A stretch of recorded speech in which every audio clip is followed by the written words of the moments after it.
Okay, and we're back again. So today I'm going to continue on with the reading from the Big Book of Alcoholics Anonymous, which was first published in 1938, I believe. Actually, first published in 1939. So the last time we did chapters 2 and 3. So today we'll do chapters 4 and 5. We'll see how we get on. So anyway, here's the chapter 4 from the Big Book of Alcoholics Anonymous. It's called We Agnostics. In the preceding chapters, you have learned something of alcoholism. We hope we have made clear the distinction between the alcoholic and the non-alcoholic. If when you honestly want to, you find you cannot quit entirely, or if when drinking, you have little control over the amount you take, you are probably alcoholic. If that be the case, you may be suffering from an illness which only a spiritual experience will conquer. To one who feels he is an atheist or agnostic, such an experience seems impossible, but to continue as he is means disaster, especially if he is an alcoholic of the hopeless variety. To be doomed to an alcoholic death or to live on a spiritual basis are not always easy alternatives to face. But it isn't so difficult. About half our original fellowship were of exactly that type. At first, some of us tried to avoid the issue, hoping against hope we were not true alcoholics. But after a while, we had to face the fact that we must find a spiritual basis of life, or else. Perhaps it is going to be that way for you, but cheer up. Something like half of us thought we were atheists or agnostics. Our experience shows that you need not be disconcerted. If a mere code of morals or a better philosophy of life were sufficient to overcome alcoholism, many of us would have recovered long ago. But we found that such codes and philosophies did not save us, no matter how much we tried. We could wish to be moral, we could wish to be philosophically comforted. In fact, we could will these things with all our might, but the needed power wasn't there. Our human resources, as marshaled by the will, were not sufficient. They failed utterly. Lack of power was our dilemma. We had to find a power by which we could live, and it had to be a power greater than ourselves. Obviously, but where and how were we to find this power? Well, that's exactly what this book is about. Its main object is to enable you to find a power greater than yourself which will solve your problem. That means we have written a book which we believe to be spiritual as well as moral. And it means, of course, that we are going to talk about God. Here, difficulty arises with agnostics. Many times we talk to a new man and watch his hope rise as we discuss his alcoholic problems and explain our fellowship. But his face falls when we speak of spiritual matters, especially when we mention God. For we have reopened a subject which our man thought he had neatly evaded or entirely ignored. We know how he feels. We have shared his honest doubt and prejudice. Some of us have been violently anti-religious. To others, the word God brought up a particular idea of him with which someone had tried to impress them during childhood. Perhaps we rejected this particular conception because it seemed inadequate. With that rejection, we imagined we had abandoned the God idea entirely. We were bothered with the thought that faith and dependence upon a power greater than ourselves was somewhat weak, even cowardly. We look upon this world of warring individuals, warring theological systems, and inexplicable calamity with deep skepticism. We looked askance at many individuals who claimed to be godly. How could a supreme being have anything to do with it all? And who could comprehend a supreme being anyhow? Yet, in other moments, we found ourselves thinking, when enchanted by a starlit night, who then made all this? There was a feeling of awe and wonder, but it was fleeting and soon lost. Yes, we of the agnostic temperament have had these thoughts and experiences. Let us make haste to reassure you. We found that as soon as we were able to lay aside prejudice and express even a willingness to believe in a power greater than ourselves, we commenced to get results, even though it was impossible for any of us to fully define or comprehend that power which is God. Much to our relief, we discovered we did not need to consider another conception of God. Our own conception, however inadequate, was sufficient to make the approach and to effect a contact with Him. As soon as we admitted the possible existence of a creative intelligence, a spirit of the universe, underlying the totality of things, we began to be possessed of a new sense of power and direction, provided we took other simple steps. We found that God does not make too hard terms with those who seek Him. To us the realm of spirit is broad, roomy, all-inclusive, never exclusive or forbidding to those who earnestly seek. It is open, we believe, to all men. When, therefore, we speak to you of God, we mean your own conception of God. This applies, too, to other spiritual expressions which you find in this book. Do not let any prejudice you may have against spiritual terms deter you from honestly asking yourself what they mean to you. At the start, this was all we needed to commence spiritual growth, to effect our first conscious relation with God as we understood Him. Afterward, we found ourselves accepting many things which then seemed entirely out of reach. That was growth. But if we wished to grow, we had to begin somewhere. So we used our own conception, however limited it was. We needed to ask ourselves but one short question. Do I now believe, or am I even willing to believe, that there is a power greater than myself? As soon as a man can say that he does believe, or is willing to believe, we emphatically assure him that he is on his way. It has been repeatedly proven among us that upon this simple cornerstone, a wonderfully effective spiritual structure can be built. That was great news for us, for we had assumed we could not make use of spiritual principles unless we accepted many things on faith which seemed difficult to believe. When people presented us with spiritual approaches, how frequently did we all say, "I wish I had what that man has. I'm sure it would work if I could only believe as he believes, but I cannot accept as surely true the many articles of faith which are so plain to him." So it was comforting to learn that we could commence at a simpler level. Besides a seeming inability to accept much on faith, we often found ourselves handicapped by obstinacy, sensitiveness, and unreasoning prejudice. Many of us have been so touchy that even casual reference to spiritual things made us brittle with antagonism. This sort of thinking had to be abandoned. Though some of us resisted, we found no great difficulty in casting aside such feelings. Faced with alcoholic destruction, we soon became as open-minded on spiritual matters as we had tried to be on other questions. In this respect, alcohol was a great persuader. It finally beat us into a state of reasonableness. Sometimes this was a tedious process. We hoped no one else would be prejudiced for as long as some of us were. The reader may still ask why he should believe in a power greater than himself. We think there are good reasons. Let us have a look at some of them. The practical individual of today is a stickler for facts and results. Nevertheless, the 20th century readily accepts theories of all kinds, provided they are firmly grounded in fact. We have numerous theories, for example, about electricity. Everybody believes them without a murmur of doubt. Why this ready acceptance?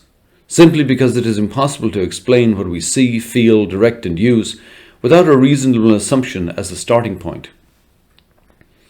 Everybody nowadays believes in scores of assumptions for which there is good evidence, but no perfect visual proof. And does not science demonstrate that visual proof is the weakest proof? It is being constantly revealed as mankind studies the material world that outward appearances are not inward reality at all. To illustrate, the prosaic steel girder is a mass of electrons whirling around each other at incredible speed. These tiny bodies are governed by precise laws, and these laws hold true throughout the material world. Science tells us so. We have no reason to doubt it. When, however, the perfectly logical assumption is suggested that underneath the material world and life as we see it, there is an all-powerful guiding creative intelligence, right there our perverse streak comes to the surface, and we laboriously set out to convince ourselves it isn't so. We read wordy books and indulge in windy arguments, thinking we believe this universe needs no God to explain it. Were our contentions true, it would follow that life originated out of nothing, means nothing, and proceeds nowhere. Instead of regarding ourselves as intelligent agents, spearheads of God's ever-advancing creation, we agnostics and atheists chose to believe that our human intelligence was the last word, the Alpha and the Omega, the beginning and the end of all. Rather vain of us, wasn't it? We who have travelled this dubious path beg you to lay aside prejudice, even against organized religion. We have learned that whatever the human frailties of various faiths may be, those faiths have given purpose and directions to millions. People of faith have a logical idea of what life is all about. Actually, we used to have no reasonable conception whatever. We used to amuse ourselves by cynically dissecting spiritual beliefs and practices when we might have observed that many spiritually minded persons of all races, colours and creeds were demonstrating a degree of stability, happiness and usefulness which we should have sought ourselves. Instead, we looked at the human defects of these people and sometimes used their shortcomings as a basis of wholesale condemnation. We talked of intolerance while we were intolerant ourselves. We missed the reality and the beauty of the forest because we were diverted by the ugliness of some of its trees. We never gave the spiritual side of life a fair hearing. In our personal stories, you will find a wide variation in the way each teller approaches and conceives of the power which is greater than himself. Whether we agree with a particular approach or conception seems to make little difference. Experience has taught us that these are matters about which, for our purpose, we need not be worried. They are questions for each individual to settle for himself. On one proposition, however, these men and women are strikingly agreed. Every one of them has gained access to and believes in a power greater than himself. This power has in each case accomplished the miraculous, the humanly impossible. As a celebrated American statesman put it, let's look at the record. Here are thousands of men and women, worldly indeed. They flatly declare that since they have come to believe in a power greater than themselves, to take a certain attitude towards that power, and to do certain simple things, there has been a revolutionary change in their way of living and thinking. In the face of collapse and despair, in the face of the total failure of their human resources, they found that a new power, peace, happiness, and sense of direction flowed into them. This happened soon after they wholeheartedly met a few simple requirements. Once confused and baffled by the seeming futility of existence, they showed the underlying reasons why they were making heavy going of life. Leaving aside the drinking question, they tell why living was so unsatisfactory. They show how the change came over them. When many hundreds of people are able to say that the consciousness of the presence of God is today the most important fact of their lives, they present a powerful reason why one should have faith. This world of ours has made more material progress in the last century than in all the millenniums which went before. Almost everyone knows the reason. Students of ancient history tell us that the intellect of men in those days was equal to the best of today. Yet in ancient times, material progress was painfully slow. The spirit of modern scientific inquiry, research and invention was almost unknown. In the realm of the material, men's minds were fettered by superstition, tradition, and all sorts of fixed ideas. Some of the contemporaries of Columbus thought a round earth preposterous. Others came near putting Galileo to death for his astronomical heresies. We asked ourselves this: are not some of us just as biased and unreasonable about the realm of the spirit as were the ancients about the realm of the material? Even in the present century, American newspapers were afraid to print an account of the Wright brothers' first successful flight at Kitty Hawk. Had not all efforts at flight failed before? Did not Professor Langley's flying machine go to the bottom of the Potomac River? Was it not true that the best mathematical minds had proved man could never fly? Had not people said God had reserved this privilege to the birds? Only 30 years later, the conquest of air was almost an old story, and airplane travel was in full swing. But in most fields, our generation has witnessed complete liberation of our thinking. Show any longshoreman a Sunday supplement describing a proposal to explore the moon by means of a rocket, and he will say, "I bet they do it. Maybe not so long either." Is not our age characterized by the ease with which we discard old ideas for new, by the complete readiness with which we throw away the theory or gadget which does not work for something new which does? We had to ask ourselves why we shouldn't apply to our human problems this same readiness to change our point of view. We were having trouble with personal relationships. We couldn't control our emotional natures. We were a prey to misery and depression. We couldn't make a living. We had a feeling of uselessness. We were full of fear. We were unhappy. We couldn't seem to be of real help to other people. Was not a basic solution of these bedevilments more important than whether we should see newsreels of lunar flight? Of course it was. When we saw others solve their problems by a simple reliance upon the spirit of the universe, we had to stop doubting the power of God. Our ideas did not work, but the God idea did. The Wright brothers' almost childish faith that they could build a machine which would fly was the mainspring of their accomplishment. Without that, nothing could have happened. We agnostics and atheists were sticking to the idea that self-sufficiency would solve our problems. When others showed us that God's sufficiency worked with them, we began to feel like those who had insisted the Wright brothers would never fly. Logic is great stuff. We liked it. We still like it.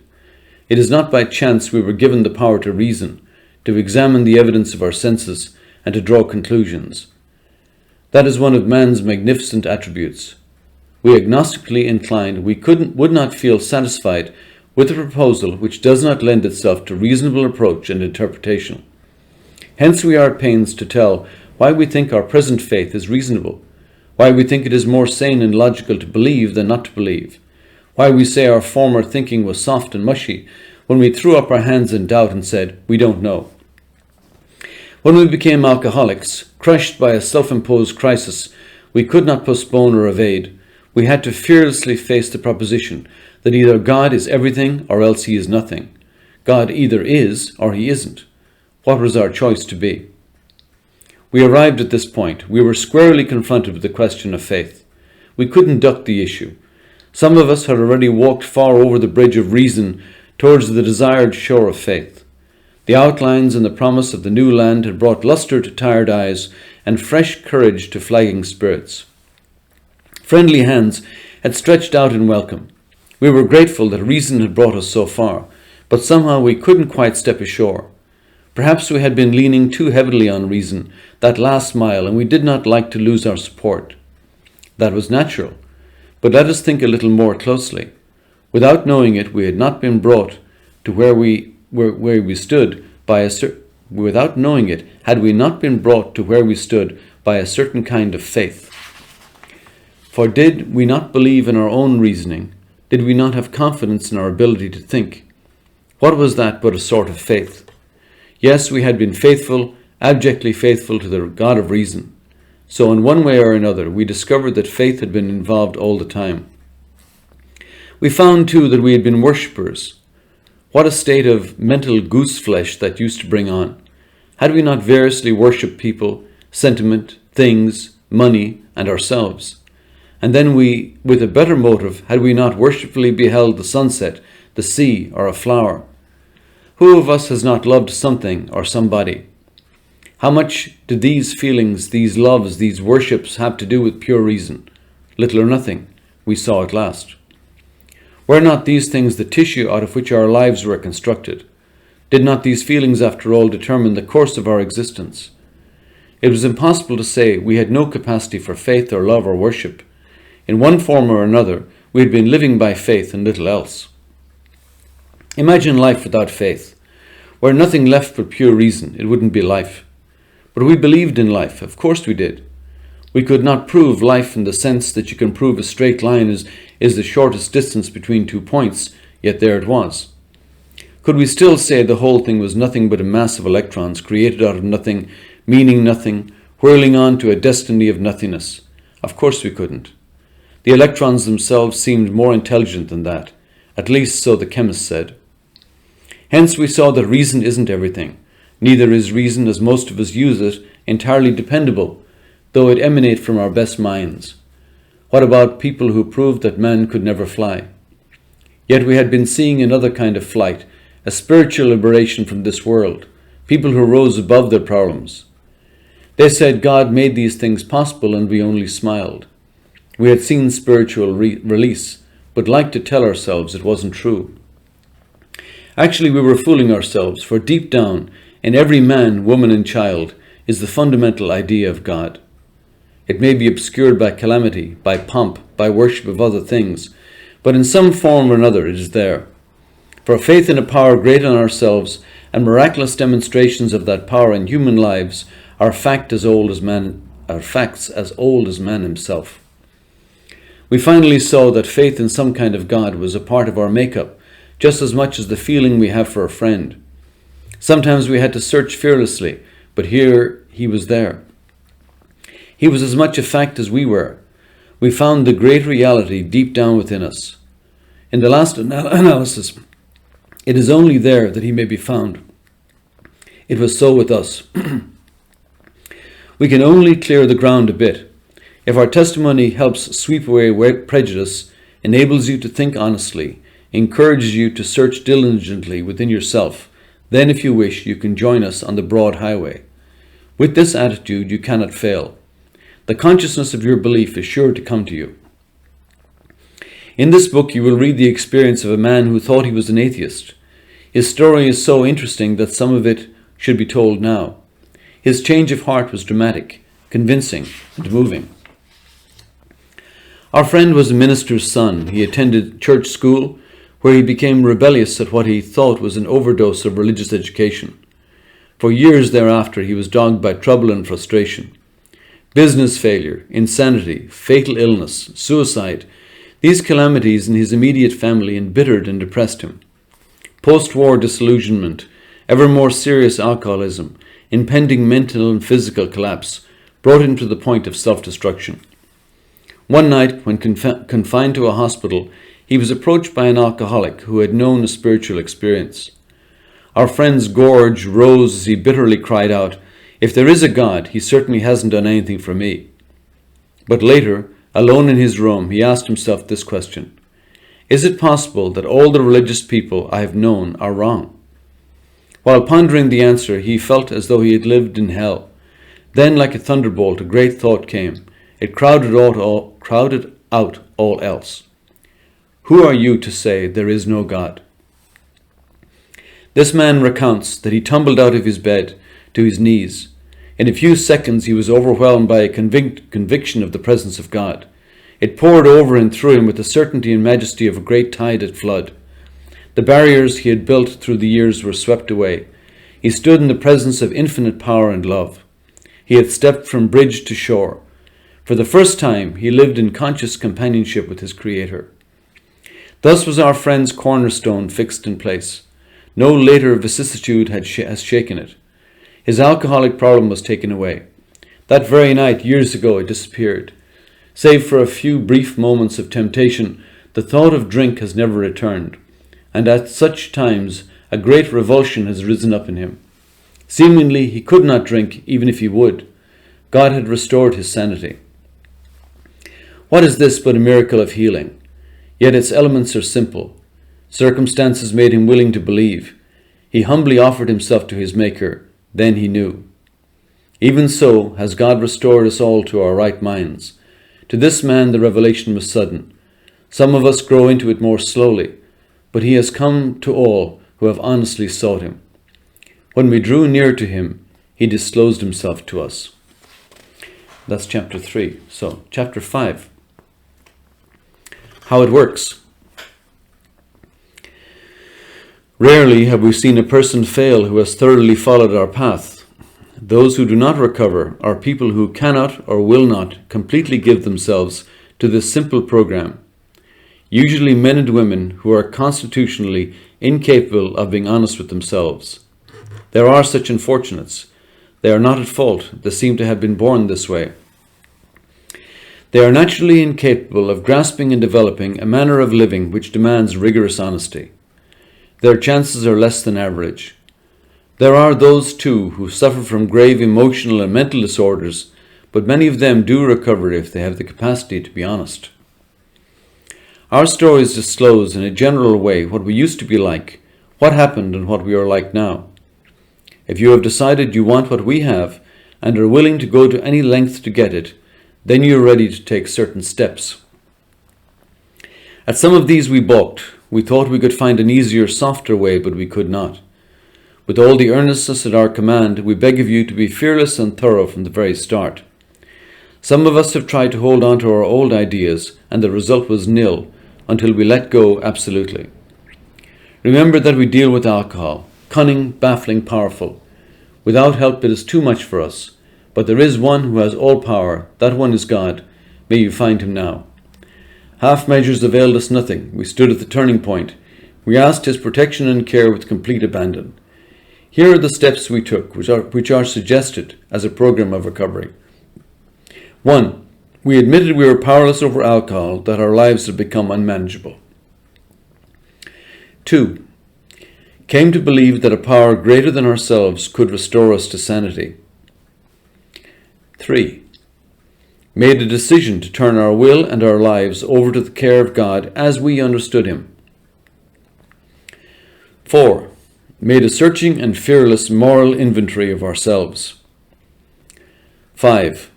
Admitted to God, to ourselves, and to another human being the exact nature of our wrongs. 6. We're entirely ready to have God remove all these defects of character. 7. Humbly asked him to remove our shortcomings. 8. Made a list of all persons we had harmed and became willing to make amends to them all. 9. Made direct amends to such people wherever possible, except when to do so would injure them or others. 10. Continued to take personal inventory, and when we were wrong, promptly admitted it. 11. Sought through prayer and meditation to improve our conscious contact with God as we understood him, praying only for knowledge of his will for us and the power to carry that out. And 12. Having had a spiritual awakening as the result of these steps, we tried to carry this message to alcoholics and to practice these principles in all our affairs. Many of us exclaimed, "What an order! I can't go through with it." Do not be discouraged. No one among us has been able to maintain anything like perfect adherence to these principles. We are not saints. The point is that we are willing to grow along spiritual lines. The principles we have set down are guides to progress. We claim spiritual progress rather than spiritual perfection. Our description of the alcoholic, the chapter of the agnostic, and our personal adventures before and after make clear 3 pertinent ideas. A. That we were alcoholic and could not manage our own lives. B. That probably no human power could have relieved our alcoholism. C. That God could and would if he were sought. Being convinced, we were at step 3, which is that we decided to turn our will and our life over to God as we understood him. Just what do we mean by that? And just what do we do? The first requirement is that we be convinced that any life run on self-will can hardly be a success. On that basis, we are almost always in collision with something or somebody, even though our motives are good. Most people try to live by self-propulsion. Each person is like an actor who wants to run the whole show, is forever trying to arrange the lights, the ballet, the scenery, and the rest of the players in his own way. If his arrangements would only stay put, if only people would do as he wished, the show would be great. Everybody, including himself, would be pleased. Life would be wonderful. In trying to make these arrangements, our actor may sometimes be quite virtuous. He may be kind, considerate, patient, generous, even modest and self-sacrificing. On the other hand, he may be mean, egotistical, selfish, and dishonest. But as with most humans, he is more likely to have varied traits. What usually happens? The show doesn't come off very well. He begins to think life doesn't treat him right. He decides to exert himself more. He becomes, on the next occasion, still more demanding or gracious, as the case may be. Still, the play does not suit him. Admitting he may be somewhat at fault, he is sure that other people are more to blame. He becomes angry, indignant, self-pitying. What is his basic trouble? Is he not really a self-seeker, even when trying to be kind? Is he not a victim of the delusion that he can wrest satisfaction and happiness out of this world if only he manages well? Is it not evident to all the rest of the players that these are the things he wants? And do not his actions make each of them wish to retaliate, snatching all they can get out of the show? Is he not, even in his best moments, a producer of confusion rather than harmony? Our actor is self-centered, egocentric, as people like to call it nowadays. He is like the retired businessman who lolls in the Florida sunshine in the winter, complaining of the sad state of the nation. The minister who sighs over the sins of the 20th century. Politicians and reformers who are sure all would be utopia if the rest of the world would only behave. The outlaw safecracker who thinks society has wronged him, and the alcoholic who has lost all and is locked up. Whatever our protestations, are not most of us concerned with ourselves, our resentments, or our self-pity? Selfishness, self-centeredness, that we think is the root of our troubles. Driven by 100 forms of fear, self-delusion, self-seeking, and self-pity, we step on the toes of our fellows, and they retaliate. Sometimes they hurt us, seemingly without provocation, but we invariably find that sometime in the past we have made decisions based on self, which later placed us in a position to be hurt. So our troubles, we think, are basically of our own making. They arise out of ourselves, and the alcoholic is an extreme example of self-will run riot, though he usually doesn't think so. Above everything, we alcoholics must be rid of this selfishness. We must, or it kills us. God makes that possible, and there often seems no way of entirely getting rid of self without his aid. Many of us had moral and philosophical convictions galore, but we could not live up to them even though we would have liked to. Neither could we reduce our self-centeredness much by wishing or trying on our own power. We had to have God's help. This is the how and why of it. First of all, we had to quit playing God. It didn't work. Next, we decided that hereafter in this drama of life, God was going to be our director. He is the principal. We are his agents. He is the Father. We are his children. Most good ideas are simple, and this concept was the keystone of the new and triumphant arch through which we passed to freedom. When we sincerely took such a position, all sorts of remarkable things followed. We had a new employer. Being all-powerful, he provided what we needed if we kept close to him and performed his work well. Established on such a footing, we became less and less interested in ourselves, our little plans and designs. More and more we became interested in seeing what we could contribute to life. As we felt new power flow in, as we enjoyed peace of mind, as we discovered we could face life successfully, as we became conscious of his presence, we began to lose our fear of today, tomorrow, or the hereafter. We were reborn. We are now at step 3. Many of us said to our Maker, as we understood him, God, I offer myself to thee, to build with me and to do with me as thou wilt. Relieve me of the bondage of self, that I may better do thy will.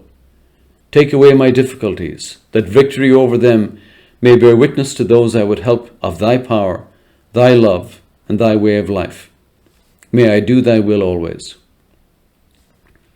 We thought well before taking this step, making sure we were ready, that we could at last abandon ourselves utterly to him. We found it very desirable to take this spiritual step with an understanding person, such as our wife, best friend, or spiritual advisor. But it is better to meet God alone than with one who might understand. The wording was, of course, quite optional so long as we expressed the idea, voicing it without reservation. This was only a beginning, though if honestly and humbly made, an effect, sometimes a very great one, was felt at once. Next, we launched out on a course of vigorous action, the first step of which is a personal house cleaning, which many of us had never attempted. Though our decision was a vital and crucial step, it could have little permanent effect unless at once followed by a strenuous effort to face and to be rid of the things in ourselves which had been blocking us. Our liquor was but a symptom, so we had to get down to causes and conditions. Therefore, we started upon a personal inventory.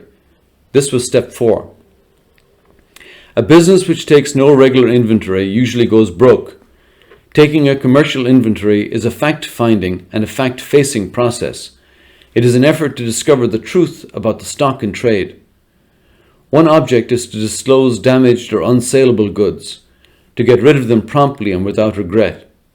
If the owner of the business is to be successful, he cannot fool himself about values. We did exactly the same thing with our lives. We took stock honestly. First, we searched out the flaws in our own makeup which caused our failure. Being convinced that self, manifested in various ways, was what had defeated us, we considered its common manifestations. Resentment is the number one offender. It destroys more alcoholics than anything else.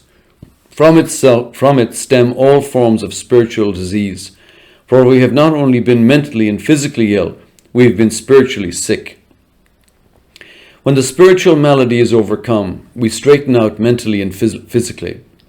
In dealing with resentments, we set them on paper. We listed people, institutions, or principles with whom we were angry. We asked ourselves, why were we angry? In most cases, it was found that our self-esteem, our pocketbooks, our ambitions, our personal relationships, including sex, were hurt or threatened. So we were sore, we were burned up. On our grudge list, we set opposite each name our injuries. Was it our self-esteem, our security, our ambitions, our personal or sex relations which have been interfered with? We were usually as definite as this example. And it gives a list here. I'm resentful at, the cause, the effects, and it goes through Mr. Brown, his attention, Miss Jones, my employer, his wife. So I'll just skip over that. We went back through our lives. Nothing counted but thoroughness and honesty. When we were finished, we considered it carefully. The first thing apparent was that this world and its people were often quite wrong. To conclude that others were wrong was as far as most of us ever got. The usual outcome was that people continued to wrong us and we stayed sore. Sometimes it was remorse, and then we were sore at ourselves. But the more we fought and tried to have our own way, the worse matters got. As in war, the victor only seemed to win.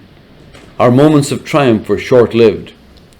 It is plain that a life which includes deep resentment leads only to futility and unhappiness.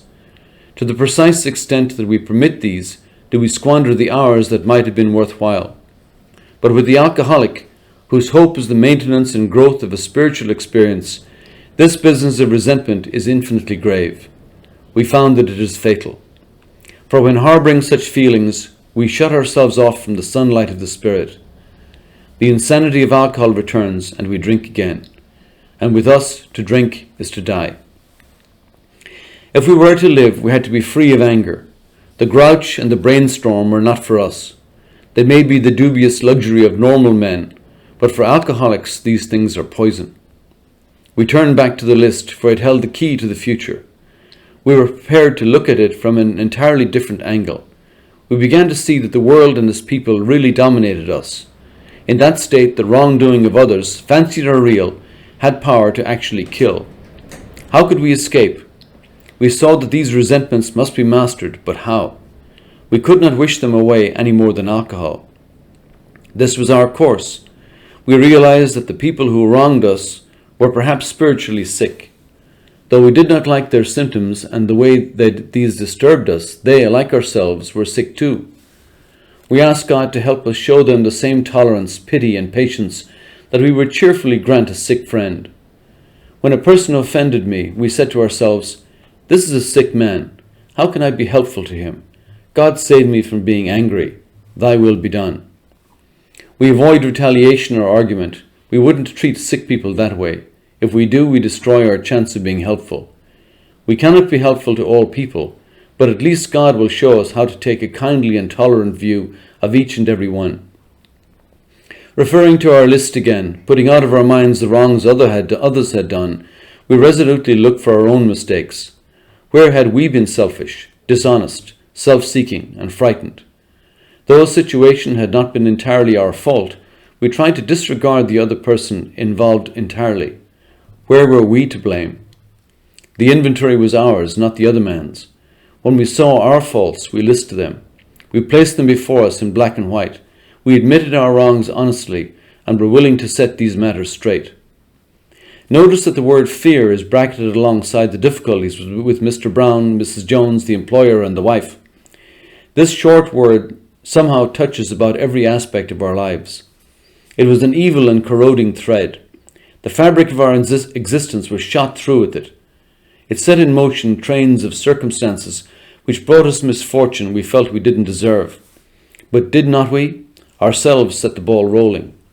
Sometimes we think fear ought to be classed with stealing. It seemed to cause more trouble. We reviewed our fears thoroughly. We put them on paper, even though we had no resentment in connection with them. We asked ourselves why we had them. Wasn't it because of self-reliance failed us? Self-reliance was good as far as it went, but it didn't go far enough. Some of us once had great self-confidence, but it didn't fully solve the fear problem or any other. When it made us cocky, it was worse. Perhaps there is a better way. We think so, for we are now on a different basis, the basis of trusting and relying upon God. We trust infinite God rather than our finite selves. We are in the world to play the role He assigns. Just to the extent that we do as we think He would have us and humbly rely on Him, does He enable us to match calamity with serenity. We never apologize to anyone for depending upon our Creator. We can laugh at those who think spirituality the way of weakness. Paradoxically, it is the way of strength. The verdict of the ages is that faith means courage. All men of faith have courage. They trust their God. We never apologize for God. Instead, we let Him demonstrate through us what He can do. We ask Him to remove our fear and direct our attention to what He would have us be. At once, we commend to outgrow fear. Now, about sex. Many of us needed an overhauling there, but above all, we tried to be sensible in this question. It's so easy to get way off track. Here we find human opinions running to extremes, absurd extremes perhaps. One set of voices cried that sex is a lust of our lower nature, a base necessity of procreation. Then we have the voices who cry for sex and more sex, who bewail the institution of marriage, who think that most of the troubles of the race are traceable to sex causes. They think we do not have enough of it or that it's not the right kind. They see its significance everywhere. One school would allow man no flavour for his fare, and the other would have us all on a straight pepper diet. We want to stay out of this controversy. We do not want to be the arbiter of anyone's sex conduct. We all have sex problems. We'd hardly be human if we didn't. What can we do about them? We reviewed our own conduct over the years past. Where had we been selfish, dishonest, or inconsiderate? Whom had we hurt? Did we unjustifiably arouse jealousy, suspicion, or bitterness? Where were we at fault? What should we have done instead? We got this all down on paper and looked at it. In this way, we tried to shape a sane and sound ideal for our future sex life. We subjected each relation to this test. Was it selfish or not? We asked God to mold our ideals and help us to live up to them. We remembered always that our sex powers were God-given and therefore good, neither to be used lightly or selfishly, nor to be despised and loathed. Whatever our ideals turn out to be, we must be willing to grow toward it. We must be willing to make amends where we have done harm, provided that we do not bring about still more harm in doing so. In other words, we treat sex as we would any other problem. In meditation, we ask God what we should do about each specific matter. The right answer will come if we want it. God alone can judge our sex situation. Counsel with persons is often desirable, but we let God be the final judge. We realize that some people are as fanatical about sex as others are loose. We avoid hysterical thinking or advice. Suppose we fall short of the chosen ideal and stumble. Does this mean we are going to get drunk? Some people tell us so, but this is only a half-truth. It depends on us and on our motives. If we are sorry for what we have done and have the honest desire to let God take us to better things, we believe we will be forgiven and we will have learned our lesson. If we are not sorry and our conduct continues to harm others, we are quite sure to drink. We are not theorizing. These are facts out of our experience. To sum up about sex, we earnestly pray for the right ideal, for guidance in each questionable situation, for sanity, and for the strength to do the right thing. If sex is very troublesome, we throw ourselves the harder into helping others. We think of their needs and work for them. This takes us out of ourselves. It quiets the imperious urge when to yield would mean heartache. If we have been thorough about our personal inventory, we have written down a lot. We have listed and analyzed our resentments. We have begun to comprehend their futility and their fatality. We have commenced to see their terrible destructiveness. We have begun to learn tolerance, patience, and goodwill towards all men, even our enemies, for we look on them as sick people. We have listed the people we have hurt by our conduct and are willing to straighten out the past if we can. In this book you read again and again that faith did for us what we could not do for ourselves. We hope you are convinced now that God can remove whatever self-will has blocked you off from Him. If you have already made a decision and an inventory of your grosser handicaps, you have made a good beginning. That being so, you have swallowed and digested some big chunks of truth about yourself. And that's the end of chapter 5 from the Big Book of Alcoholics Anonymous. Next chapter is chapter 6, Into Action, and I might take a look at that next time. There's a lot of good stuff here. We might just do one more chapter. There's a lot of great stuff here, great spirituality in chapter. It's a long one, yeah. So I'll do the next one. This will take a full 40 minutes for the next chapter. So we might do that next time. Okay, until then, best of luck to you. Bye-bye. Thanks for listening. And only kindness will save us. See ya.